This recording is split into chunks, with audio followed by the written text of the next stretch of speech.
Young, thank you so much. And I haven't been here in about a season. Last year, when I was at the Copa Cabana, I always come here, have a little fun with Ed. And I never said this, I have been in show business all my life, way over 30 years. And you won't believe this, I never won an Oscar or a gold record or a Pulitzer Prize. I just been on a losing streak all these years.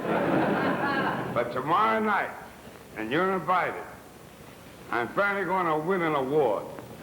Ladies and gentlemen, the National Distillers are coming down tomorrow night. And they're going to present me with a golden shot glass for my millionth drink I've taken in show business. And I'm so happy. Since I've been at the Copa, they've offered me a couple of things on television. I have a Western called Shenley, Son of Cochise. And a new kind of a quiz program. This is different, though. This program, the idea is I do the drinking and the contestants must guess when I pass out. It's called Blotto. And since I've been gone, I hear a lot of scandal about the quiz shows being prearranged. And I have some very interesting and shocking facts. They're at the DA's office right now. You know, the Westerns are up for questioning, too. You know this guy, Matt Dillon from Gunsmoke? They got the goods on him. He's got no permit to carry a gun, this guy. And the fellow with him, that Chester, you know, the one with the limp, he's all right. He wears tight jockey shorts, you know. And you don't know this, all the bows that are taken in the Ed Sullivan shows, they're all rehearsed. Lawrence Welk wears earplugs. He can't stand his own music, this guy. And what do you think? Wagon Train, good show, Wagon Train, won't make a move without Jimmy Hoffa.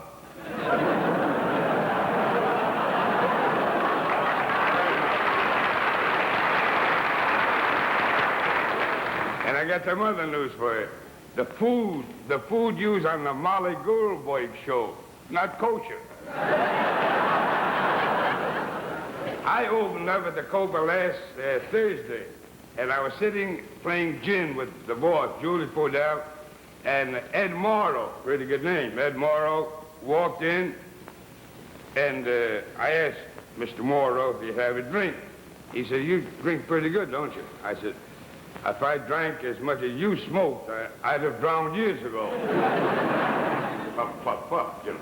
And before I came to the Copa, I was playing in Las Vegas at the El Rancho. I always play at the El Rancho. And Belden Kettleman, the owner, he's my friend. He was trying to drag me away from the dice table, but it was a very hot night. And to go to the dice table is such a relief to feel the cold dice for 20 minutes, you know. And Jack Benny walked in, and he bawled me out. You know, Benny with the bucks, so stingy, you know.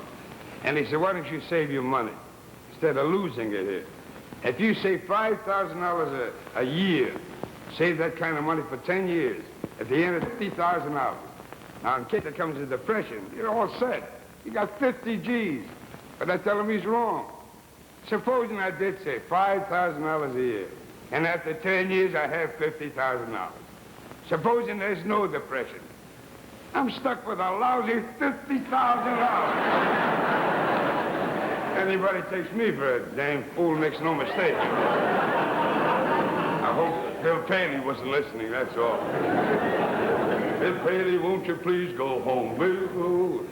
And, ladies and gentlemen, from the ridiculous to the sublime, I'm going to do the #1 song that Domenico Kettleman, what's his name, Domenico or something. He sang it tonight. And it's the #1 song that made over $1 million in America, this Bolero. It died in Italy, though, you know. The The Italians couldn't understand the words. And it's called Nel Blu di Pinto di Blu. The translation, it means Nellie blew her money on the blue Pinto, I guess. And I have my own arrangements for this song. First, I'd like to have you meet my pianist, Mr. Mack, who's been with me over 20 years, Austin Mack. Mr. Mack, come here. Hey.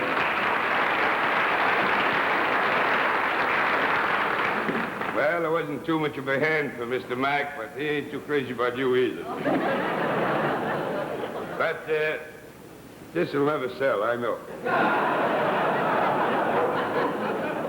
I'm thirsty, not dirty.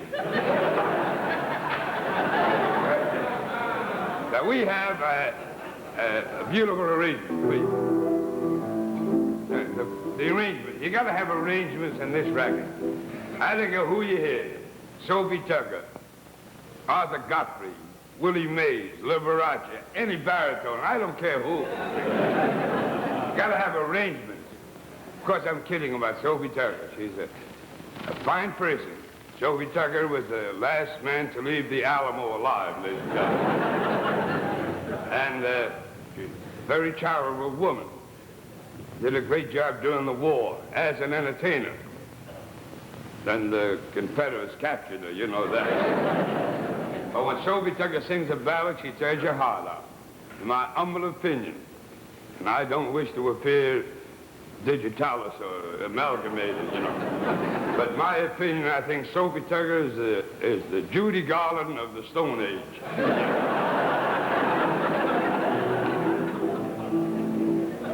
No knuckle, just the tips tonight. Nel Blu, di Pinto di Blu. You should hear me through a stethoscope tonight. I can look upon her by the hour. She is so sweet, I love her deep. I sing so sweet, but it comes out sour. That Bridget Bardot. She ain't Bridget. No.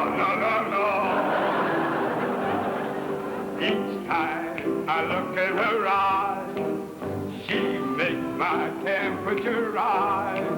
When she's wearing a towel, that's as far as I'll go with this song. I don't want to close the network up.